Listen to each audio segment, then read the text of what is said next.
인생이 교회 다니는 뭐 신앙인이나 신앙생활 안 하는 사람들은 이제 시련, 뭐 시험 이런 게 굉장히 어렵죠. 그런 거 없이 살면 좋은데 그런데 성경에 보면 이제 다윗이 그런 얘기를 했어요. 이제 육체적인 시련도 많이 겪었는데 신기하게도 이제 그 시련이나 시험을 당하게 되면 육체는 괴로운데 영적으로는 유익함이 있었다. 그리고 육체적으로 풍요롭고 아무 걱정 없을 때는 육체는 좋았는데 영적으로는 타락하더라. 이제 그런 고백을 이제 시편에 해놨습니다. 시련이 다 나쁜 것만은 아니에요. 그렇다고 또 시련이 아무 이유 없이 오는 건 아니죠. 그러니까 오늘 말씀을 우리가 생각하면서 올해도 시련이 있을 수도 있고 시험도 있을 수 있는데 이걸 어떻게 잘 이겨낼 수 있겠는가, 또 그 원인이 뭔가를 한번 살펴볼 필요가 있습니다. 그래서 개인이나 또는 뭐 국가도 이제 어떤 시련을 겪게 될 때 성경에 보면 이제 그건 약속과 관련이 있어요. 그러니까 약속이라는 건 사람과 하나님, 또 사람과 사람 사이에, 성경을 이제 통틀어서 말하면 약속이죠. 옛날 약속 구약, 새로운 약속 신약. 약속이라는 것이 이제 아주 신앙과 깊은 관련이 있어요. 약속을 잘 지키면, 약속하고 지키면 믿음이 형성되는 거죠. 그리고 약속을 안 지키면 믿음이 깨지는 거고, 그런 거죠. 그래서 오늘은 한번 약속을 이제 뭐 새해가 됐지만 작년에 여러분이 뭐 부부간의 약속이든 자식과 했건 또 하나님과 했던 이웃과 했던 약속한 것을 제가 지키지 않고 그냥 넘어간 게 있나, 이렇게 한번 생각할 필요가 있습니다. 제가 오늘 이 말씀을 준비할 건 과정에도 그렇지만 지난 한 해를 이제 마감하면서 저는 약속을 굉장히 중요하게 생각합니다. 그래서 지난해 누군가 약속하고 지키지 않은 게 뭐가 있나. 근데 흔히 우리가 쉽게 하는 약속이 우리 밥 한번 먹자, 이런 약속이거든요. 근데 그걸 습관적으로 한단 말이에요. 그렇게 하면 안 돼요. 그걸 꼭 권면드리고 싶어요. 밥 한번 먹자, 내가 밥 사줄게, 이런 얘기를 습관적으로 하면서 한 번도 밥 안 사주는 사람이 있거든요. 그건 굉장히 나쁜 습관입니다. 특히 외국 사람들이 와서 가장 실망하는 게 그거라고 그래요. 아니, 밥 먹자고 해가지고 기다렸는데 전화가 안 오더라, 뭐 이런 얘기를 많이 얘기를 하더라고요. 근데 제가 작년에 어떤 우리 지방에 이제 새로운 목사님이 계신데 좀 오기 전부터 안면 있는 분이라서 반갑기도 하고 그래서 또 거기 차 한잔 하자 그래서 거기 갔었는데 제가 나오면서 얘기를 했어요. 밥 한번 먹자. 내 밥 맛있는 거 사줄게. 밥 해줄게. 그런데 그걸 약속을 못 지켰어요. 뭐 연말에 서로 바쁘고, 그게 이제 하나 이제 올해 들어서 반드시 지켜야 될 약속입니다. 저는 그런 약속을 하면 반드시 머릿속에 기억하고 메모도 해놔요. 이렇게 다이어리다가. 그래서 지금 못 먹으면 또 다음 주에 이렇게 메모해놓고 반드시 지킬 겁니다. 또 하나는 이제 작년에 한 건 아닌데 작년 초에 했는데 제가 잘 아는 후배 목사님이 저와 같이 공부도 하고 그래서 이제 그런지 그 처가댁이 지리산에 산대요. 지리산에 있대. 그런데 감나무 농장을 하는데 곶감을 아마 보내주나 봐요. 이렇게. 그럼 꼭 매년 이때쯤 되면 곶감을 이렇게 한 박스 이렇게 넓적한 거 이제 그걸 보내줘요. 아주 맛있는 걸. 그래서 작년에도 제가 그분이 뭘 좋아하냐면 옛날에 어머니가 그 맛있는 김치만두를 해줬대요. 그래가지고 그걸 늘 먹기 좋아하고 맛있게 먹고, 평소에 식사를 많이 안 하는데 그 몇 해 전에 저희 집에 이제 초대해갖고 떡국과 함께 이렇게 끓여줬더니 열 몇 개를 먹더라고요. 열 몇 개. 아, 깜짝 놀랐어요. 되게 뭐 저 같은 경우는 두세 개 먹으면 배부르거든요. 근데 열 몇 개를 먹고 엄청 맛있다고 그런 얘기를 했기 때문에 김치만두를 해서 먹자, 내가 보내줄게, 이렇게 약속을 했는데 못했어요. 그리고 잊고 있다가 이제 그저께 지난주에 그 꽃감을 보내지 말았는데 또 보내요.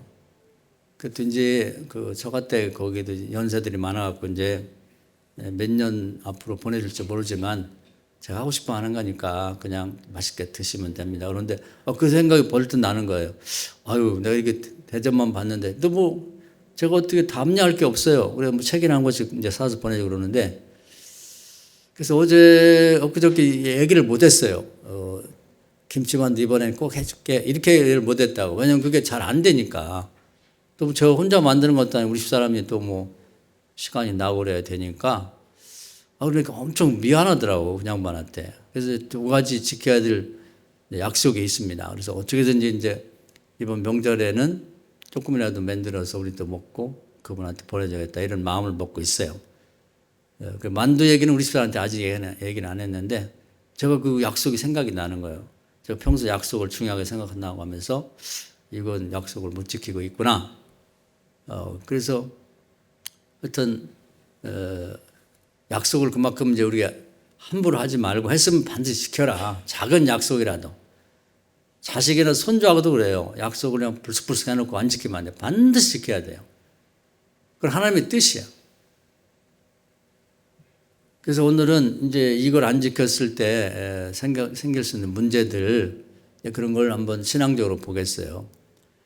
그 야곱이 이제 굉장히 훌륭한 신앙인입니다. 그래서 아브라함, 이삭, 야곱 이렇게 항상 3대에 걸친 그런 신앙인들 하나님이 자랑스럽게 생각해요. 왜냐하면 이게 거의 나오기가 어려워요. 아버지가 신앙 좋다고 자식이 신앙 좋는 경우가 많지 않아요. 또 손주까지 좋은 경우는 정말 드물죠. 그래서 하나님이 당신을 소개할 때 뭐 할 얘기도 많이 있겠지만 뭐라고 말씀하냐면 나는 아브라함과 이삭과 야곱의 하나님이야 이렇게 말한단 말이에요. 그 얘기는 뭐냐면 그때까지 사람들이 굉장히 많았을 거 아니에요. 전 세계에 보면. 근데 하나님이 볼 때 제일 마음에 들고 자랑스러운 거예요. 그래서 당신이 소개할 것도 많이 있겠지만 그렇게 아브라함, 이삭, 야곱의 하나님이야 이렇게 당신을 소개했단 말이에요. 그 성경에 유일해요. 근데 이제 신약에 오면 제가 가끔 소개해드렸죠. 또 이렇게 3대에 걸쳐 신앙이 좋은 사람이 디모데, 바울이 디모데를 만나서 깜짝 놀랐어요. 너무 인품이 좋고 신앙이 좋은 거야. 아니 이런 녀석이 어떻게 나왔지? 이게 우연은 아닐 거다. 그 뒷조사를 해보니까 그 점은 외탁이에요. 외탁. 외할머니 로이스라는 분이 그렇게 그냥 신앙이 좋았던 거예요. 그래서 늘 기도하고 신실하게 그냥 인품도 훌륭하고 신앙도 생활도 잘하고. 근데 이제 그게 그 딸에게 전해진 거예요. 로이스 유닉에. 그 유닉이 이제 엄마가 자기 친정엄마 신앙을 이어받아하고 아들을 낳고 잘 키운 거예요. 엄마가 훌륭하죠. 근데 그걸 그대로 받아서 이제 그 디모데라는 청년이 잘 자란 거예요. 그래서 이제 바울은 결혼을 안 했습니다. 자녀가 없었는데 거의 아들처럼 생각하면서 늘 칭찬하고 어쩌면 너 이렇게 잘 자랐냐. 뭐 그런 아이들이 있잖아요. 그 우연이 아니란 말이지. 그래서 이 디모데를 이제 제자도 삼고 아들같이 데리고 다니면서 이렇게 해서 성경에도 보면 이제 디모데 전서 후서가 나오고 그렇죠. 그 구약에는 이제 3대 걸쳐서 아브라함, 이삭, 야곱 이렇게 나오고 신약에는 로이스 유닉에 그리고 디모데 이렇게 나왔어요. 그래서 이제 아브라함 가정은 아버지 집안의 이렇게 신앙을 계승해서 잘 됐고 그리고 이제 신약에서는 어머니 집안 외할머니부터 신앙이 잘 전달되게 됐고 지금도 이제 신앙인들 보면 아버지 뭐 할아버지 뭐 지금 3대 4대 5대까지 나오니까 증조 할아버지 이렇게 돼가지고 그 신앙이 그 아버지 집안을 따라서 이렇게 신앙생활을 잘하는 사람도 있고 또 아버지 집안은 뭐 중간에 대가 끊기도 안 믿고 하고 그런데 엄마 집안에서 잘 이렇게 신앙을 계승한 집안도 있는 거죠. 근데 이 연결이 되는 게 굉장히 어려운 거예요.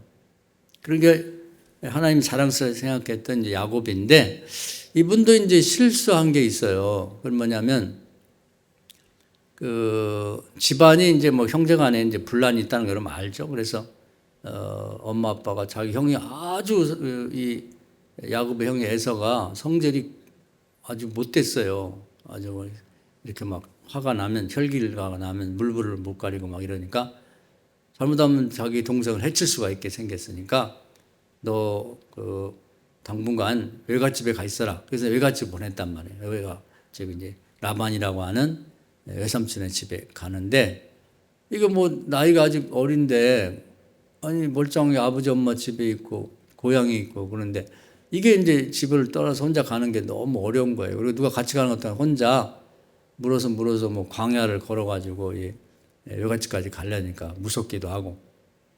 근데 이제 혼자 걸어가다가 이제 하루길에 못 가니까 이제 광야에서 잠이 들었습니다. 이렇게 앉아서 잠깐 쉰다는 게 밤도 되고 그래갖고 잠이 들었는데, 그때 하나님이 나타나셨어요. 그래가지고 환상 속에 말합니다. 뭐 이제 사다리로 천사들이 오랑내락 하면서 이제 그 위에 하나님이 계신데, 하나님 볼 수는 없어요. 우리가 살아있는 동안에. 죽으면 볼 거예요. 하나님 어떻게 생기셨는지. 근데 이제 소리는 들렸단 말이에요. 야곱아, 내가 너에게 약속을 준다. 그러면서 세 가지 약속을 하세요. 네 할아버지, 아버지에게 줬던 약속을 내가 신앙생활을 잘하면 너에게도 주겠다. 그럼 내가 너와 계속 동행할 것이다. 그리고 너에게 많은 재산을 줄 것이다. 그리고 너에게 많은 가족을 줄 것이다. 이렇게 사람이 갖고 싶은 평소에 늘 소원했던 걸 다 준다는 거예요. 그래서 이제 너무 감사해서 벌떡 일어나가지고 꿈인가 생신가 하는데, 이거 그냥 꿈이라고 보기는 어려운, 환상이라는 게 꿈 같기도 하고 현실 같은 그 중간 단계를 환상이라고 그래요. 그래서 이제 일어나가지고 이렇게 약속을 했어요. 하나님이 정말 그걸 주신다면 저도 세 가지를 약속할게요. 돌아올 때 하나님 주신 재산, 지금 아무것도 없거든요. 주신 재산의 10의 1을 드리겠습니다. 11조 얘기 거기 거론인데. 근데 이것도 이제 갑작 쓰는 건 아니고, 그 할아버지 그 아브라함이 그 소돔과 고모라 롯이 적들에게 이렇게 체포되고 잡혀갔을 때 재산도 다 탈취하고, 그 연락을 듣고는 이제 그 주변에 이제 아주 용감한 그런 이제 목동들을 좀 이렇게 지원받아가지고 같이 데리고 와서 이제 전쟁을 했고, 그걸 다 뺏어서 데려왔어요. 사람도 데려오고, 그리고 이제 재물도 뺏겼던 걸 이제 다 되찾아오게 됩니다. 그럴 때 이제 그 멜기세덱이라고 하는 그런 대제사장이 와서 축복을 하는 걸 듣고는 고맙다고 그러면서 10의 1을 바쳐요, 그에게. 그래서 11조라는 게 거기서 처음 나왔어요. 11조는 원래 하나님 먼저 하라고 한 게 아니에요. 아브라함이 먼저 드렸던 거지. 그런데 그 얘기를 이제 그 손자인 야곱이 자주 들었기 때문에 그 갑자기 자기가 뭘 생각했겠어요? 그래서 이제 그 얘기를 듣고는 하나님이 저에게 재산을 주시면 10의 1을 바칠게요. 그래서 사람이 먼저 드린 거예요. 그래서 이제 하나님 보시니까, 아, 그거 참 좋다. 그냥 그걸 다 자기 걸로 이렇게 생각하지 않고 은혜를 알고 10의 1을 이렇게 바치면, 그래서 율법의 그걸 이렇게 제도로 받아들인 거야, 하나님이. 그런 다음에 하나님이 고맙잖아요. 하나님 입장에서 보면은 다들 그냥 자기가 잘난 줄 알고 다 자기가 먹어버리는데, 그래서 하나님은 그럼 나도 너에게 뭘 줘야지. 그래서 이제 받은 거에다가 쌀 곳 없는 이제 복을 붙여서 되돌려주는 게 11조 대도입니다. 그러니까 처음부터 11조라는 게 있었던 게 아니에요. 또 제사도 마찬가지입니다. 제사도 하나님 먼저 드리라고 한 게 아니에요. 가인과 아벨이 이제 하나님하고 이렇게 서로 관계가 단절되면서 하나님 보고 싶으니까 하나님 만나려고 선물을 드린 게 시작한 것이 제사예요. 그래서 뭐 사연이 많이 있죠. 가인 건 뭐 너무 성의 없이 받자고 하나님 안 받으시고 최선을 다해 받지 아벨 건 받았다. 그래서 하나님이 나중에 그 참 좋다. 하나님 시킨 것도 아닌데 나를 만나려고 빈손으로 오지 않고 선물을 갖고 왔으니까 고맙다. 그래갖고 이제 그 제사 제도가 말하자면 아브라함 때로 이렇게 쭉 계승되면서 나중에 율법의 그 제도로 이제 그 정착이 된 거죠. 11조와 우리가 예배는 하나님 먼저 드리라고 한 게 아니라는 걸 우리가 잘 알아야 됩니다. 우리 사람이 자원해서 드리기 시작한 거죠. 그래서 이제 하나는 재산을 주시면 11조를 바칠게요. 약속을 하나 했어요. 그리고 돌아와서 이제 만약에 제가 무사히 돌아오게 되면 여기다 제단을 쌓고 제사를 드릴게요. 그러니까 제단 쌓고 제사 드리고 11조를 바치겠다. 이렇게 약속을 자기도 했거든요. 그때 이제 아무것도 없는 거예요. 아무것도 없는 상태에서 약속만 한 거지. 그러고서 이제 자기가 여기를 루스더라는 지역, 루스더 이름이 원래 그 지역이 이렇게 보면 시골에도 다 이제 어느 지역이 이름이 있잖아요. 근데 이름을 바꿨어요. 벳엘이라. 벳이라는 건 집이고 우리 베들레헴 할 때 그 배가 집이거든요. 엘은 하나님, 엘로임 뭐 이렇게 전체 내 이름을 말하면 엘로임인데 그걸 줄여서 엘이라고 돼요. 벳엘 하나님의 집입니다. 그리고 자기가 이제 누워 있던 자리 그냥 누울 수가 없어갖고 이제 돌 하나를 판판한 걸 갖다 이렇게 목침처럼 베고 누워 있던 장소에다가 돌을 갖다 무더기를 쌓아서 잊어먹을까봐. 그러면 거기에 이제 뭐 광야니까 그 표시가 있겠죠? 그래서 요 자리에 와서 꼭 드릴게요. 그래서 하나님도 세 가지를 약속했고, 뭐 자식 주고 재산 두고 동행하겠다. 내가 올 때까지 동행할게. 그 약속했고, 야곱도 세 가지를 이제 약속을 했죠. 그 후에 이제 하나님이 약속을 다 지켰어요. 보면은 하나님 약속을 하면 반드시 지킵니다. 그래서 계속 동행하셨고 재산도 많이 줬고 혼자 갔는데 아들 12에 딸 하나 엄청 많이 주셨죠. 그래서 이제 여러 가지 이유 때문에 이제 고향으로 돌아가겠다 해서 외갓집을 떠나서 오는데 그때 올 때는 이제 하나님한테 물어봤어요. 이제 집에 돌아가야 되는데 어디로 갈까요? 그러니까 하나님 뭐라고 말씀하면 얘 녀석아 어디로 가긴 어디로 가 베들로 가야지 뭐 얘 녀석아라는 말 안 했지만 제가 그건 추가시킨 거고 어디로 가니? 나하고 약속한 베델로 가야지. 내가 약속을 지켰잖아. 너도 약속을 지켜. 이렇게 말씀하세요. 근데 베델로 가게 됩니다. 그때는 뭐 하나님이 보호를 해주시죠. 우리 마하남이 우리라는 그 용어가 우리 중국의 신학교 이름을 마하남이라고 했는데 거기서 나와요. 왜냐하면 이제 그 부인 4명하고 애들하고 뭐 양떼하고 이렇게 광야를 지나가게 되면 거기 산적이 많아요. 산적, 도적대들 뭐. 근데 그때 뭐 군대도 있는 것도 아니고. 그러니까 뭐 보호받을 수가 없는 거죠. 그리고 이제 산적대나 도적대는 그걸 아주 노리고 그 직업이에요, 직업. 근데 거기를 이제 뭐 아무런 군인도 없이 이렇게 간다는 건 날 잡아가시오 하고 똑같은 거거든요. 그러니까 엄청 겁을 먹고 노심초사하면서 이제 밤에도 잠을 못 자고 그렇게 야곱이 가는데 하나님 그걸 불쌍히 여기시고 약간 가다가 다음날 보니까 영적인 눈이 약간 떠지게 해줬단 말이에요. 그래서 보니까 군인들이 양쪽으로 쭉 가고 있단 말이에요. 그래서 당신들 누구냐 그러니까 거기 이제 군인 모습을 한 천사가 우리는 마하나임이다. 우리는 하나님의 군대인데 당신이 외갓집에서 출발할 때부터 하나님이 우리에게 당신을 잘 보호하고 가라고 그렇게 명령하셔서 우리가 보호하고 갑니다. 추가해서 말하면 우리가 눈에 보이면 거슬리기 때문에 보이지 않는 방식으로 당신을 보호하고 가고 있으니까 걱정하지 마라. 그런 약속을 했어요. 그리고 이제 깨닫고 나니까 눈이 다시 영적인 눈이 감겨지면서 그 천사들은 안 보였단 말이죠. 그러니까 하나님이 창세기 28장 약속한 걸 지키고 계신 거죠. 그래서 그런지 산적대들이 저기 쳐다보고 있는데 공격을 못 하는 거지. 공격했더니 큰일 나죠. 하나님의 군대가 지켜지고 있기 때문에. 그래서 이제 무사하게 이제 그 광야를 통과해 가게 됐단 말이에요. 그런데 이제 베델로 가야죠. 약속을. 이 부분에 문제가 서지는 거예요. 그래서 오늘 그 얘기를 하고 싶어요. 개인이 하나님 앞에 여러분도 약속한 걸 지키셔야 됐고.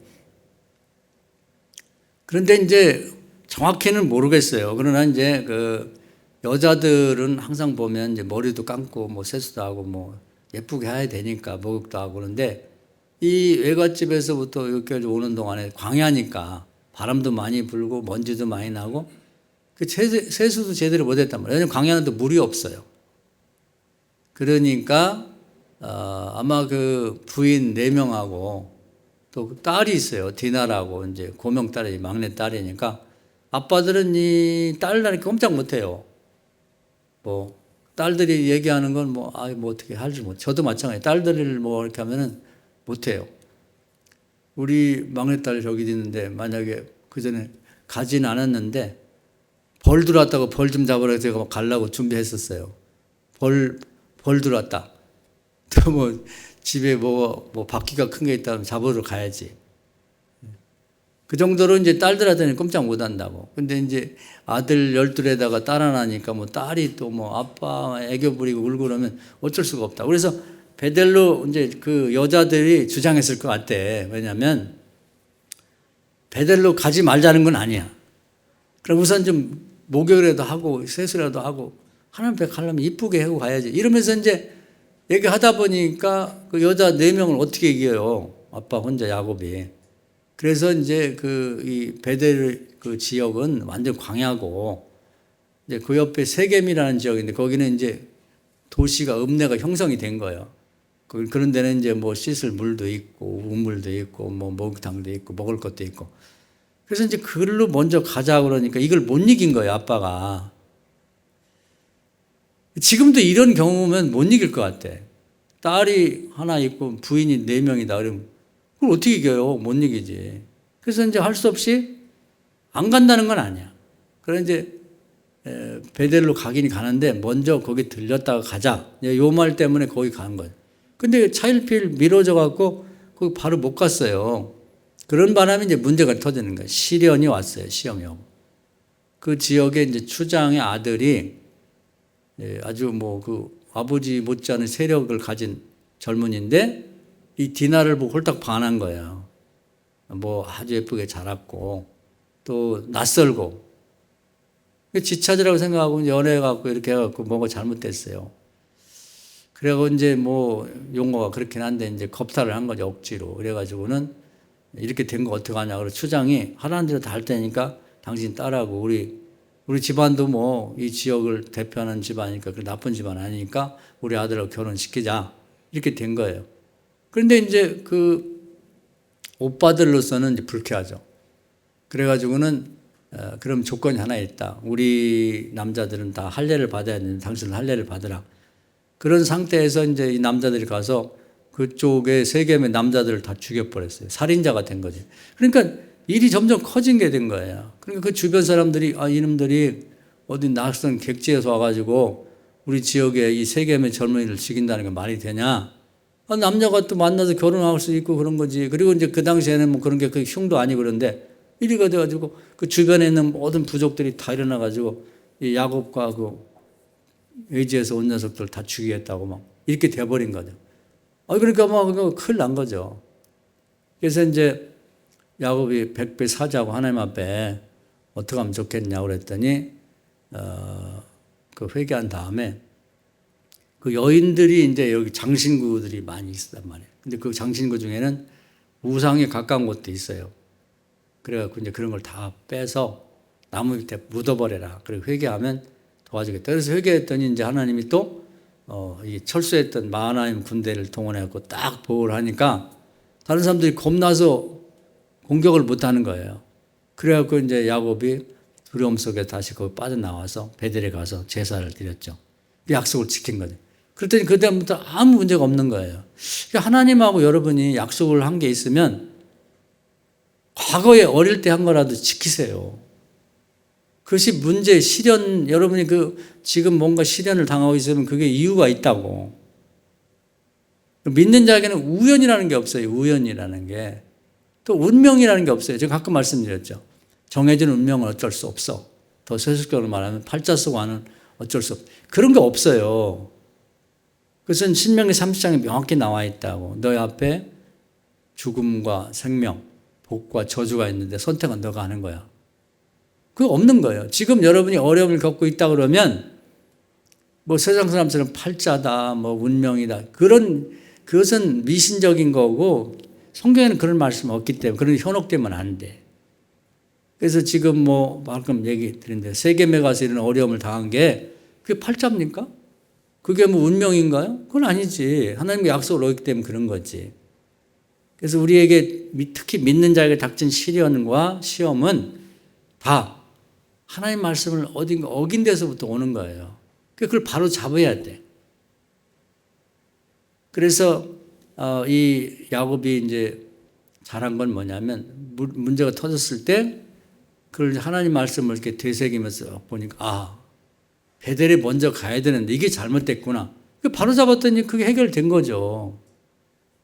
지금 올해도 시련이 있을 수 있는 게 여러분이 작년에 그다음에 그 이전에 하나님과 약속했던 걸 지키지 않은 게 있으면 그게 문제가 되는 거예요. 그 암덩이처럼 그게 있어가지고 그게 이제 활동하게 되면 이제 집안이 발칵 뒤집히고 여러분의 인생이 꼬이게 되는 거죠. 그래서 여러분 그걸 꼭 챙겨서 하셔야 돼요. 그래서 우리가 뭐 잘 될 때는 뭐 그런 데 신경을 못 쓰고 지내지만 좀 어렵다. 이게 몇 년 동안 묵은 게 있단 말이에요. 건강이 안 좋다든지 아니면 뭐 경제적인 어려움이 풀리지 않는다든지 자식이 뭐 속을 새긴다든지 뭐 여러 가지 있잖아요. 인간관계에 문제가 있다든지. 그러면 그 원인을 딴 데서 찾지 마라. 성경에서 찾아야지. 특히 하나님과 오늘은 주제가 약속이니까 내가 약속해놓고 지키지 않은 게 뭐가 있나 그걸 찾아야 되는 거예요. 그 다음에 규모를 커도 마찬가지예요. 가정으로 봐도 되고 지금은 이제 야곱의 개인과 가정 얘기인데 규모를 키워갖고 국가도 마찬가지예요. 국가도 그 이스라엘 백성이 애굽에서는 신세가 노예였잖아요. 아무 재산도 없고 땅도 없고 권리도 없고 하나님 은혜로 광야로 나왔단 말이에요. 광야에서 하나님이 말씀했어요. 이제 내가 가나안 땅이라는 젖과 꿀이 흐르는 좋은 땅을 준비했고 모든 환경을 준비했는데 거기 들어가기 전에 약속을 하나 하자. 그러면서 10계명과 613가지의 율법을 이렇게 제시를 했단 말이에요. 그러니까 율법을 떼놓고 생각하면 10가지 10계명이에요. 계명. 근데 그것도 이제 이렇게 축소해 보면 이제 두 가지가 돼요. 하나님한테 잘하고 육신적으로 부모한테 잘하라. 이 두 가지만 잘하면 큰 탈은 없어요. 다른 신을 섬기거나 우상 만들고 절하고 그러지 마라. 하나 추가하면 안식일을 잘 지켜라. 요 정도. 그리고 윤리 도덕적으로는 부모한테 잘하는 사람은 기본은 된 거예요. 부모한테 못하는 사람은요, 일단은 사람을 취급 안 해요, 하나님이. 그 멍성을 말아가지고 아주 돌로 쳐 죽이라는 정도로 이렇게 싫어합니다. 그러니까 하나님한테 잘하고 낳아준 부모한테 잘해라. 창조해준 하나님께 잘하고 부모한테 잘하고. 이게 두 가지만 하면 기본은 되는 거거든. 그래서 이제 그게 하고, 그 다음에 이제 살다 보면 여러 가지 뭐 이제 세세한 일들이 있으니 거기에 대해서 이제 이렇게 하나님 생각을 말해준 게 이제 613가지 그 율법이랑 하위법인데 그건 이제 제쳐놓고 그렇게 얘기를 했어요. 그러면서 하나님이 뭐라고 말하냐면 모세를 이제 중간에 세워갖고 내가 제시하는 이 법을 가지고 지키면 가나안 땅 좋은 환경에 너 데려갈 거고 이거 들어보고 나는 못하겠다. 난 동의 못한다. 그러면 돌아가. 애국으로 가든지 주변에 여러 나라가 있으니까 거기 다른 신도 있고 뭐 그 다른 민족도 있으니까 그걸로 가라. 그러나 가나안 땅에 들어갈 때는 요 법대로 꼭 지켜라. 많은 것도 아니고 어려운 것도 아니다. 아니 창조해준 하나님한테 잘하고 낳아준 부모한테 잘하는 거 어려운 거 아니잖아요. 사람이 당연히 해야 될 일이지. 그래서 그 얘기를 했더니 백성들이 딱 들어보더니 땅 한 떼기 없고 그렇게 자유도 없는 노예 생활을 하다가 자유롭고 그렇게 비옥한 환경을 들여다준다니 누가 안 하겠어요. 아유 가겠습니다. 그럼 이제 약속했으니까 그 계약서를 쓰자. 그래갖고 이제 돌판에 새긴 거예요. 돌판에다 하나님이 직접 잊어먹었고 그럴까 봐. 그러면서 하나님이 이제 신명기에 보면 돌판에 새긴 말씀을 니네 마음판에 새겨. 자꾸 암송하고 마음판에 새겨. 자율신경이 내장되도록. 그래서 그냥 일부러 노력 안 해도 그대로 되도록 그렇게 하라는 거죠. 그 약속하고 가나안 땅에 들어갔단 말이에요. 그 약속의 땅이라고 그래요. 그걸 가나안 땅을. 또 축복의 땅이라고도 하고 젖과 꿀이 흐른다고 그렇게 표현다고. 굉장히 비옥한 땅인 거죠. 그동안에 광야나 애국하고는 비교할 수 없는 땅이라. 가보니까 이제 거기 있던 그 이방인들을 다 몰아내고 파지하는 우물을 사용하게 되고 그다음 가꾸자 하는 과수원도 갖게 되고 짓지 않은 집도 갖게 되고 그냥 모든 것이 그냥 복덩어리가 들어온 거예요. 근데 거기 가갖고 처음에는 신앙생활 잘했는데 이 마음이 변한 거죠. 그래서 이제 사사기에 보면 이렇게 그 표현이 나와요. 왕이 없어. 하나님 왕인데 하나님 싫다 이거예요. 하나님을 없애요. 자기가 왕이야. 그래서 나중에는 사람 왕을 세웠어요. 하나님 말고 사람 왕이 좋겠다. 하나님을 완전히 멸시하고 무시하는 거죠. 그동안 은혜 받은 건 뭐 없어지고 배은 망덕한 거죠. 그 하나님의 법이 10계명 613가지 조항이 다 있고 다 약속을 하고 돌판에 세계까지 왔는데 하나님 말씀을 다 무시하고 자기 소견에 좋은 대로 사는 거예요. 자기 생각이 법이야. 자기가 왕이고 자기가 법이고 이렇게 살게 되니까 하나님이 뭐 선지자를 통해서 너 그러면 되겠냐. 배은망덕하면 안 된다. 그렇게 책망도 하고 혼내기도 하고 이방인들에게 막 공격도 하고 그래도 안 변해. 이게 그렇게 변하기 어려운가 봐. 그래서 급기야는 약속의 땅에서 나가. 축복의 땅에서 나가. 약속도 안 지키면서 하나님이 엄청 참으셨어요. 하는 짓을 보면 당장 내쫓아야 되는데 오래오래 참아가지고 또 북쪽 이제 남북으로 나누고 북쪽 이스라엘은 아수르에게 망해서 다 쫓겨나갔고 약속의 땅에서 남쪽 유다는 더 하나님 참아갖고 너희들은 좀 정신 차려라. 북쪽을 저렇게 망하는 거 받지 않느냐. 그렇게 말을 해도 안 들어서 결국은 바벨론에게 망해갖고 다 포로로 잡혀갔단 말이에요.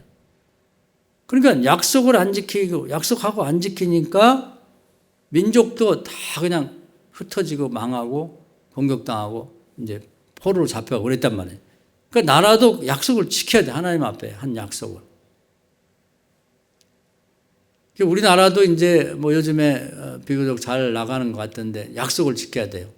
그러니까 이제 우리나라는 기독교인만 있는 게 아니고 다른 종교를 가진 사람도 있는데 그에 앞서서 우리나라가 이제 하나님 앞에 뭐 그 당시에는 우리가 지금 믿는 여호와 하나님을 잘 몰랐지만 하여튼 절대자한테 약속한 게 있어요. 그건 뭐냐면 홍익인간의 이념입니다. 홍익인간. 이 처음에 고조선이 탄생할 때부터 우리 민족이 홍익인간, 뭐 널리 이롭게 한다는 거예요. 사람을 자기 욕심 채우지 않고 자기 욕심만 하지 않고 그 제세이와 그건 뭐냐면 이런 정신으로 세상을 가르치고 그렇게 만들겠습니다. 이런 그 어떤 건국 이념, 건국 사상을 가진 나라가 전 세계 중에 없었대요. 그것은 그 토인비라고 하는 역사 연구라는 엄청난 책을 쓴 분이 전 세계 역사를 평생 연구하면서 우리나라의 건국 이념으로 깜짝 놀란 거예요. 세상에 이런 민족이 있느냐. 근데 그러니까 절대자와 우리 하나님과의 약속이 우리 민족이 약속. 그래서 25시를 쓴 게오르그라고 하는 유명한 시인이자 소설가도 그 얘기를 했어요. 세상에 이런 민족은 없다. 처음이다. 그리고 인도의 그 시성이라고 하는 타고르라는 분이 한국을 방문한 다음에 동방의 등불이다. 이 동방의 등불이 세계에 영향을 미칠 때가 온다. 그런 말을 또 한 거예요. 그러니까 괜히 그런 게 아니라 우리의 이 민족의 뿌리 속에 시작부터 하나님과 약속이 있는 거예요. 세상을 널리 일으키게 한다고. 근데 그런 것이 이제 보이지 않게 좀 있긴 있어요. 그러니까 예를 들면은 뭐 우리 민족 안에도 뭔가 이렇게 뭐 IMF 때 뭐 금 모으게 한다든지 이런 건 인류 역사에서 없는 거예요. 앞으로도 없을 거예요. 나라를 살리자고 마음을 모아가지고 자기가 갖고 있는 가장 소중한 금 붙이는 모든 사람이 소중한 거예요. 그걸 내놓아갖고 21톤인가가 모아졌다는 거 아니에요. 그 외국 사람들이 그 얘기 들으면 울어요. 그리고 이게 진짜냐. 그리고 이 서해 앞바다에 기름 유출됐을 때 거의 100만 명이 넘는 사람들이 가갖고 기름을 다 닦아냈다고. 그게 100년은 걸릴 거라고 했는데 불과 몇 년 만에 기름이 싹 없어졌어요. 하나님이 없애준 거예요. 우리도 갔었죠. 우리 시방에서 감사 때에서 다 데리고 와서 수건 갖고 다 닦았다고. 놀라운 건 그런 일이 지나고 나서 원래 고기가 다 도망가 없어져야 하는데 도망갔던 고기들이 다 와가지고 고기가 더 많이 잡힌다는 거 아니에요? 이런 일에 이제 우리 이웃 간에 어려운 일이 생기면 다 도와주고. 예를 들면 가다가 뭐 잘못해서 돈이 바람에 날렸다 그러면 한 1,000만 원이 날리면 지나가는 사람이 다 모여서 주워준다. 단 한 사람도 가져간 사람이 없대요. 딱 맞춰보면 맞다는 거야. 근데 뭐 이웃 나라들 뭐 이런저런 특정지어서 말할 수 없지만 그런 나라들을 보면 싹 가지고 가버려. 싹 가지고 하고 가다가 뭐 과일이 이렇게 싣고 가는 트럭이 엎어졌다 하면 아주 바구니까지 갖고 가서 다 가져간다. 말려도 소용없고 경찰에도 소용없고. 그게 이제 다른 거죠. 민족의 뿌리 정서 속에. 그래서 이제 저는 홍익인간의 개국 정신이 우리 민족이 하나님 앞에 약속한 거라고 생각을 해요. 그걸 꼭 지키면 좋겠다. 그래서 우리나라가 이제 점점 더 잘 살게 되고 또 이제 영향력을 갖게 되면 그걸 꼭 지키면 좋겠다는 거예요. 저는 매일 기도합니다. 살아있는 동안은 기도할 거예요. 제가 만약에 죽어서도 그 하늘에서 기도하는 것이 지금 이 살아있는 세상에 영향을 미친다면 다른 무엇보다도 그걸 기도하고 싶어요. 죽어서라도. 우리나라가 잘 되는 건 정해져 있어요. 지금보다 더 잘 되겠지. 그래서 이제 어려운 나라들도 더불어 잘 살도록 그렇게 가서 막 이렇게 실력 있고 뭐 기술이 있고 힘 있다고 막 다른 나라를 억울하게 이렇게 빼앗지 말고 도와줬으면 좋겠다. 근데 상당 부분 이제 그런 역할을 하는 것 같아요. 뭐 코이카라든지 뭐 새마을 운동 같은 걸 통해서 가서 잘 살게 도와주고 기술도 도와주고. 그래서 다른 나라들은 우리가 요즘에 뭐 무기도 그렇고 그렇게 보면 이제 우리가 실력이 없을 때 미국이 우방이라고 하지만 하여튼 뭐 눈물겹도록 뭐 비행기 같은 거 팔아먹을 때는 뭐 별소리 다 하고 기술 이전해 준다고 하고는 다 팔아먹고 비싸게 팔아먹는데 절대로 기술 하나도 안 줘. 하나도. 뭐 국회에서 허가가 안 나왔다는 둥 뭐 국가에서 뭐 규제가 심해서. 그리고 부속 하나도 우리가 이걸 갈아 끼지 못하도록. 그리고 부속 같은 것도 돈 비싸게 받으면서 배송도 안 해주고 기다리게 만들고. 그런 얘기 들으면 막 속이 뒤집어지는 거예요. 그리고 뭐 우리 KTX 요즘 잘 나갑니다마는 그 프랑스 떼제베를 데려왔었는데 그 기술자들이 와서 뭘 고치러 오면은 구경도 못 하겠는데 이렇게 구경도 못 하고 아주 포장을 치고 지네들끼리 앉아갖고 기술 하나도 안 전산해주고. 그런데 너무 눈물겨운 그런 서러움을 당하면서 어깨너머로 아니고 기술 안 주면 그럼 우리가 개발하자. 이렇게 가지고 이제 개발을 해가지고 여기까지 온 거니 기가 막힌 노릇이죠. 그래서 미국에서는 안 줬지만 소련의 기술이 우리에게 많이 넘어왔죠.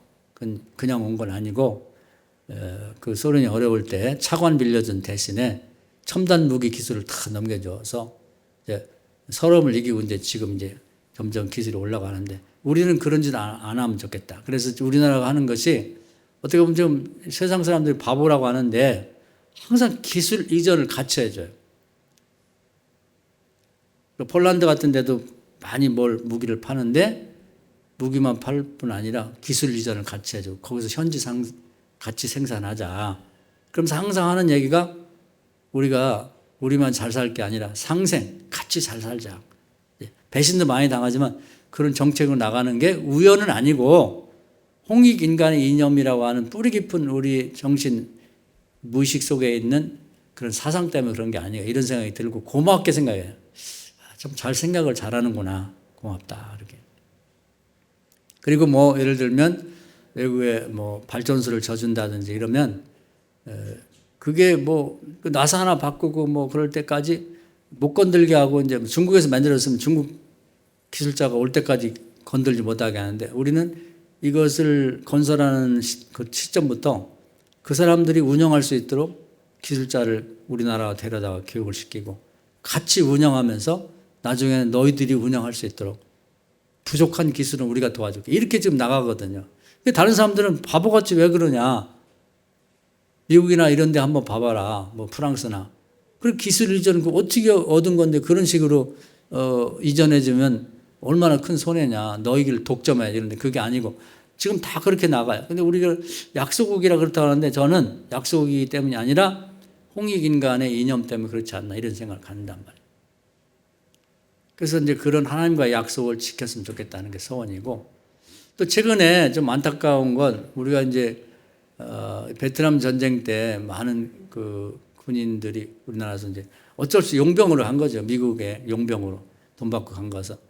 근데 이제 결과적으로 이제 베트남 사람들 많이 죽였죠. 싸우고. 그래서 미안한 감정이 있는데 과거 이 중국에 많이 우리 기업이 진출했다가 거기서 또 막 마음이 변해갖고 이제 빠져나오면서 어디로 갈까 하다가 베트남으로 갔죠. 근데 대표적인 기업이 이제 삼성인데 요즘에 좀 안타까운 얘기 여러분 다 너무 잘 아니까 뭐 자세한 건 말씀 안 드리지만 그래서 베트남이 엄청 못 사는 나라였거든요. 근데 막 1년에 막 그 6%씩 그 경제 성장이 되고 그리고 이제 잘 사는 나라로 이렇게 동남아시아에서 앞서가게 됐단 말이죠. 근데 이제 삼성 하나가 엄청 투자를 한 거 15년 동안 약 31조를 투자했다고 그래요. 어마어마한 돈이죠. 31조라는 건. 그리고 이제 이 베트남의 GDP의 25%를 삼성 한 회사가 감당을 했다는 거예요. 그 돈을 그렇게 많이 벌어줬죠. 그리고 또 대우를 잘해주고 다른 기업들이 제일 많이 받는 게 베트남 안에 있는 사람들이 100만 원 정도 받으면 삼성은 300만 원을 줬다는 거예요. 그래서 백성들 잘 살게 해두고 또 고용 효과도 직접적으로 이제 10만 명을 고용하고 이제 삼성과 관련된 뭐 부속 만들고 하는 기업들이 옆에 많이 있으니까 거기까지 치면 한 60만 명을 고용해가지고 평균 막 300만 원씩 이렇게 막 주니까 거기 도시 성장되고 삶의 질이 달라지고 또 삼성에 가니까 다른 나라들도 우리나라 기업들 들어가고 또 외국 일본 기업이나 또 유럽이나 미국에서 기업이 막 들어가고 투자가 막 활성화되니까 막 올라간 거죠. 그게 너무 잘 됐죠. 그래서 우리는 그때 베트남 전쟁 때 미안한 마음도 있고 그러니까 기왕에 딴 나라를 도와주느니 베트남 잘 됐다. 그렇게 된단 말이에요. 근데 작년에 갑자기 마음이 변해갖고 이 사람들이 이제 처음에 약속하기는 이제 그 땅을 거의 뭐 무상으로 다 쓰라고 해줬고, 그건 계약서가 다 있는 거예요. 세금을 거의 감면해주고, 이런 약속을 했는데, 갑자기 작년에 그동안 15년 동안 뭐 세금을 거의 안 냈으니까 4,300억을 세금을 내라.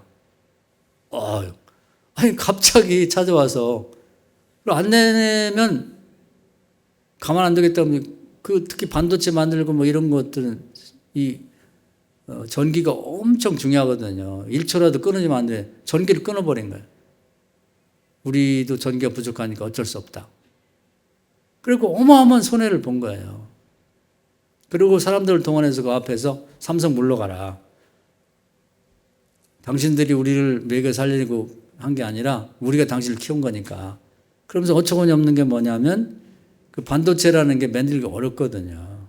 일본 같은 기업들도 그 뭐 세계적인 수준을 가진 기술이 있지만 반도체 못 만들어요, 지금. 그런데 이제 7나노 반도체, 지금 이제 첨단 반도체는 2나노까지 내려갔는데 첨단 반도체 중에 이제 7나노는 범용 반도체라고 그래요.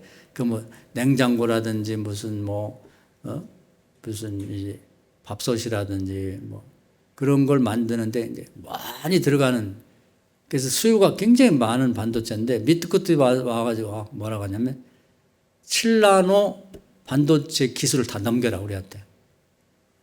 말이 강도도 아니고 뭐 깡표도 아니고 그렇게 하면 가만 안 두겠다는 거예요. 그리고 자기들이 삼성에 대해서 고마움을 모르고 뭐 15년간 잘 벌어먹었으니까 이제 나가도 좋다.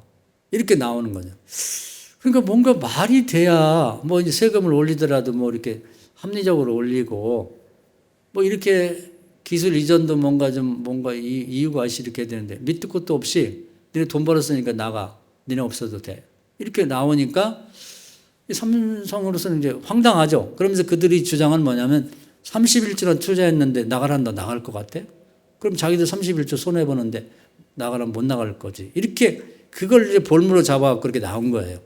나라와 나라 사이에 이제 약속을 한 거잖아요. 그 약속을 어긴 거지. 백지화 시킨 거예요.